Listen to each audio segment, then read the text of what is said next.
So I'm with the Department of Toxic Substances Control, and we've been mission tasked by the Governor's Office of Emergency Services to provide assistance in the fire disaster area. So what our job is out here today is we're doing what's called phase 1 of this cleanup program. We're coming out here and we're screening the properties that have been impacted by the fire and assessing for asbestos, potentially asbestos-containing material, and then going in and sweeping the property and removing any household hazardous waste that hasn't been fully consumed by the fire. Our goal here is to minimize exposure to hazardous substances, hazardous materials.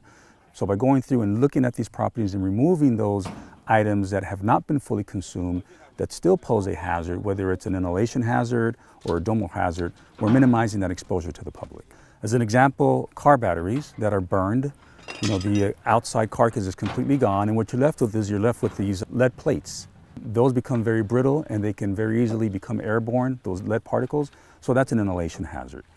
There's a potential for having people have swimming pools. They could have acids that they use, chlorine that they use for treating their pools, and so we need to assess and remove those items that can also pose a dermal hazard if you were to get it on your skin.